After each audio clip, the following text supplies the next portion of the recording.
Hi, ഞാൻ doctor mini Richard. ഇന്നത്തെ വീഡിയോയിൽ സെർവൈക്കൽ സ്പോണ്ടിലൈറ്റിസിനെ കുറിച്ചാണ് ഡിസ്കസ് ചെയ്യുന്നത്.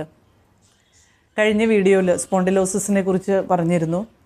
അന്ന് ആ വീഡിയോയിൽ പറഞ്ഞതുപോലെ നമുക്ക് രണ്ട് വേദനകൾ, രണ്ട് തരത്തിലുള്ള ഡയഗ്നോസിസ് വരുന്ന വേദനകൾ നമുക്ക് പൊതുവിൽ അനുഭവപ്പെടാറുണ്ട്.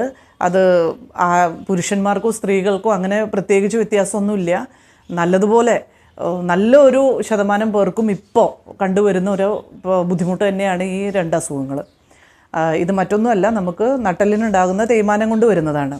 അതിൽ ഒരു തേയ്മാനത്തിൻ്റെ കാരണം ഞാൻ പറഞ്ഞിരുന്നു, അത് നമുക്ക് പ്രായം കൂടുമ്പോൾ ഡീജനറേഷനാണ്. അതിനെ നമ്മൾ സ്പോണ്ടിലോസിസ് എന്ന് വിളിക്കും. എന്നാൽ ഇപ്പം ഞാൻ പറയുന്ന സ്പോണ്ടിലൈറ്റിസ് എന്ന് പറയുന്നത് അതിനേക്കാൾ കുറച്ചുകൂടി സീരിയസ് ആയിട്ടുള്ള ഒരു കേസാണ്. അതെന്തുകൊണ്ടാണ് സീരിയസ്നെസ് എന്ന് വെച്ചാൽ അതിന് ഒരു ജനറ്റിക് ഇൻവോൾവ്മെൻ്റ് ഉണ്ട്. നമ്മുടെ ശരീരത്തിൽ HLA-B27 എന്ന് പറയുന്ന ജീൻ അതുമായിട്ട് കണക്റ്റഡ് ആണ്. അതുകൊണ്ടാണ് അത് പലപ്പോഴും പാരമ്പര്യമായിട്ട് കണ്ടുവരുന്നതാണ്. അപ്പം നമ്മൾ പറയാറുണ്ട്, ചിലപ്പോൾ കഴുത്ത് വേദന അമ്മയ്ക്കുണ്ടായിരുന്നു, അല്ലെങ്കിൽ അച്ഛനുണ്ടായിരുന്നു, അത് പിന്നീട് നമ്മുടെ സിബ്ലിങ്സിനുണ്ട്. അങ്ങനെ എൻ്റെ കുടുംബത്തിൽ പാരമ്പര്യമായിട്ട് എല്ലാവർക്കും ഈ വാദത്തിൻ്റെ അസുഖം ഉള്ളതാണ്. നമ്മൾ ഈ പൊതുവിൽ വാദം എന്ന് വിളിക്കുന്നത് പല കാരണങ്ങൾ കൊണ്ടുണ്ടാവുന്ന വേദനകളെയൊക്കെ നമ്മൾ വാദം എന്നാണ് പറയുന്നത്. കാല് വേദനിച്ചാൽ പറയും വാദം കൊണ്ടുള്ള വേദനയാണ്, കഴുത്ത് വേദനിച്ചാൽ പറയും ഇത് വാദത്തിൻ്റെ അസുഖമാണ്. അപ്പോൾ ഇത് പക്ഷേ ശരിക്കനെ നമ്മൾ തിരിച്ചറിഞ്ഞിട്ട് വേണം നമ്മുടെ ചികിത്സ നമ്മൾ സ്വീകരിക്കേണ്ടത്. ഇതിൽ സ്പോണ്ടിലൈറ്റിസ് എന്ന് പറയുന്ന കണ്ടീഷനിൽ നട്ടെല്ലിനുണ്ടാവുന്ന നീർക്കെട്ട് തന്നെയാണ്. അതിപ്പോൾ നമ്മുടെ കഴുത്തിനാണ് വരുന്നതെങ്കിൽ നമ്മളതിനെ സെർവൈക്കൽ സ്പോണ്ടിലൈറ്റിസ് എന്ന് വിളിക്കും. നടുവിനാണ് വരുന്നതെങ്കിൽ അത് ലംബാർ സ്പോണ്ടിലൈറ്റിസ്. ഇതിൽ ഉണ്ടാകുന്ന ലക്ഷണം എന്ന് പറയുന്നതും സ്പോണ്ടിലോസിസിൻ്റെ മാതിരി തന്നെയാണ്. വേദന, നീർക്കെട്ട്, തരിപ്പ്, ഇപ്പോൾ കയ്യിലേക്കോ അല്ലെങ്കിൽ കാലിലേക്കോ ഉണ്ടാകുന്ന തരിപ്പ്. അതുപോലെ തന്നെ നമുക്ക് ചിലപ്പോൾ ഓൾട്ടേർഡ് സെൻസേഷൻ, ചിലപ്പോൾ നമുക്കത് തണുപ്പായിട്ട് അനുഭവപ്പെടും, ചില സമയത്ത് ചൂട് അനുഭവപ്പെടുക, കുത്തിയുള്ള വേദന, കാല് നമ്മുടെ പുള്ളിങ് പെയിൻ വരിക, ഇങ്ങനെയൊക്കെയുള്ള വേദനകളും. അതുപോലെ തന്നെ സ്റ്റിഫ്നെസ്, നമുക്കിപ്പോൾ നമ്മുടെ ജോയിൻറ്റിൻ്റെ ഫ്രീ മൂവ്മെൻറ്റ് നഷ്ടപ്പെടും.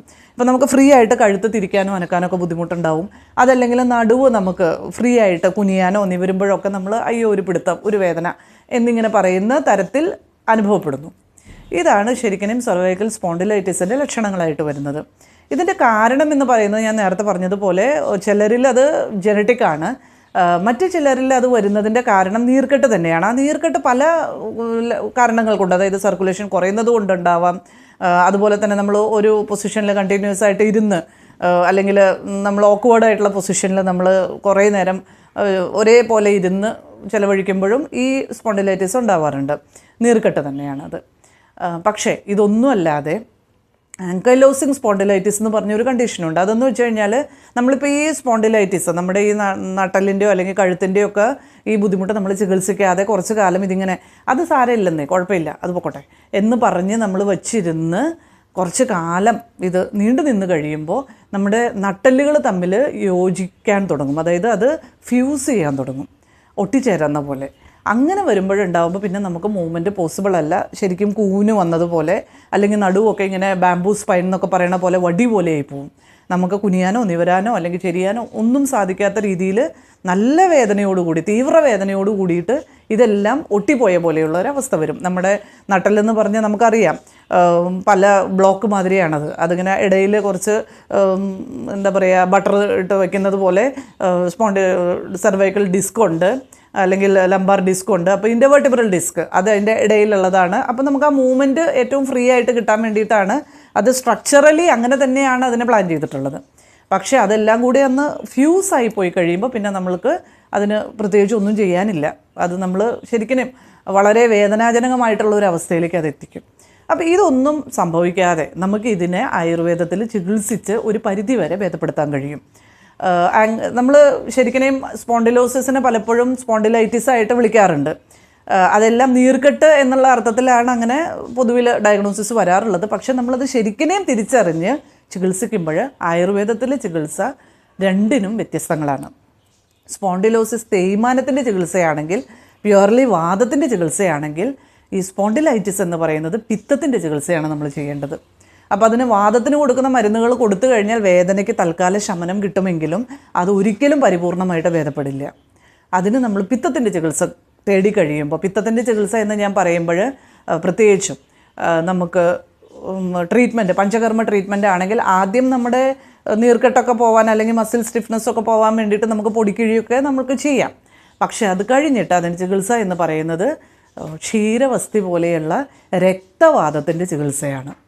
ഈ രക്തവാതത്തിൻ്റെ ചികിത്സയും രക്തവാതത്തിന് നമ്മൾ കൊടുക്കുന്ന, അതായത് വാതരക്തം, അതിന് നമ്മൾ കൊടുക്കുന്ന മരുന്നുകളും ഈ അവസ്ഥയ്ക്ക്, അതായത് സ്പോണ്ടിലൈറ്റിസിന് അതാണ് ഏറ്റവും ഇഫക്റ്റീവ്.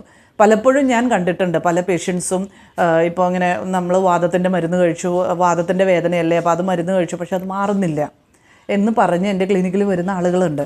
അപ്പം ഞാനത് തിരിച്ചറിഞ്ഞത് പലപ്പോഴും നമ്മൾ പറയാറുണ്ടല്ലോ, അനുഭവത്തിലൂടെയാണ് നമുക്കും പല കാര്യങ്ങളും മനസ്സിലാവുക. എൻ്റെ ക്ലിനിക്കൽ എക്സ്പീരിയൻസിൽ ഞാൻ മനസ്സിലാക്കിയ കാര്യമാണ്, നമ്മൾ ഈ അവസ്ഥയ്ക്ക്, അതായത് സ്പോണ്ടിലൈറ്റിസ് ആണ് രോഗിയുടെ പ്രശ്നമുണ്ടെങ്കിൽ, ഇതെല്ലാം തന്നെ നമ്മൾ ആയുർവേദത്തിൽ ഒരു പേര് തന്നെയാണ് പറയുന്നത്. കഴുത്തിൽ വരുന്നതിന് നമ്മൾ കടീഗ്രഹം, കടീശൂല, നമ്മൾ നടുവിന് വരുന്നതിന് കടീഗ്രഹം, കടീശൂല എന്ന് പറയും. കഴുത്തിന് വരുന്നതിന് നമ്മൾ ഗ്രീവാഗ്രഹം, ഗ്രീവശൂല എന്ന് പറയും. ഇതിൻ്റെ ചികിത്സ വ്യത്യസ്തങ്ങളാണ്. ആയുർവേദം എപ്പോഴും വാതപിത്ത കഫങ്ങളെ ആശ്രയിച്ചാണ് അതിന് ചികിത്സ നമുക്ക് കൊടുക്കേണ്ടത്.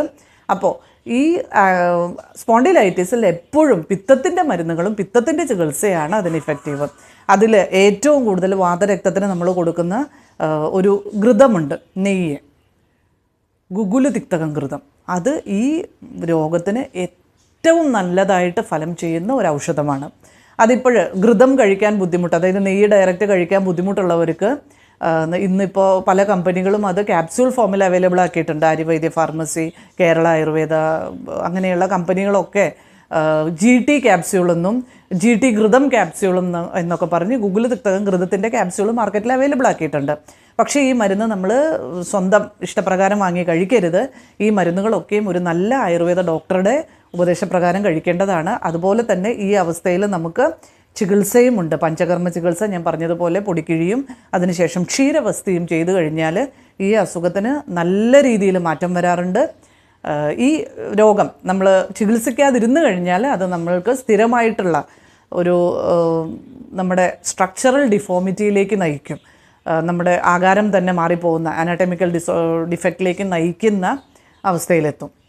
അതുകൊണ്ട് സ്പോണ്ടിലൈറ്റിസും സ്പോണ്ടൈലോസിസും കൃത്യമായ രോഗനിർണയം നടത്തി അതിൻ്റെ കൃത്യമായ ചികിത്സ നമ്മൾ തേടുകയാണെങ്കിൽ ആയുർവേദത്തിൽ ഈ 2 രോഗങ്ങളെയും നമുക്ക് സുഖപ്പെടുത്താൻ കഴിയുന്നതാണ്. ഇതിൽ ഏറ്റവും കൂടുതൽ ഇപ്പം നമ്മൾ ഏത് തേയ്മാനാണെങ്കിലും ബോൺ റിലേറ്റഡ് ആയിട്ട് വരുമ്പോൾ നമ്മൾ എപ്പോഴും ശ്രദ്ധിക്കേണ്ട ഒരു കാര്യമുണ്ട്. അത് വൈറ്റമിൻ ഡി ഡെഫിഷ്യൻസി ഉണ്ടെങ്കിൽ, പ്രത്യേകിച്ചും ഈ തൈറോയിഡ് പോലെയുള്ള അസുഖത്തിന് മരുന്ന് കഴിക്കുന്നവർക്ക് നമ്മൾ ബ്ലഡിൽ ടെസ്റ്റ് ചെയ്യുമ്പോൾ നമ്മുടെ കാൽസ്യം ലെവലൊക്കെ നോർമലായിരിക്കും, പക്ഷേ നമ്മുടെ ബോൺ ഡെൻസിറ്റി വളരെ കുറവായിരിക്കും.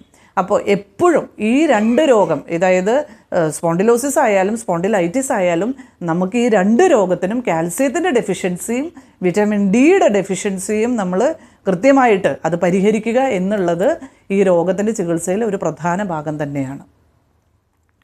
Thank you.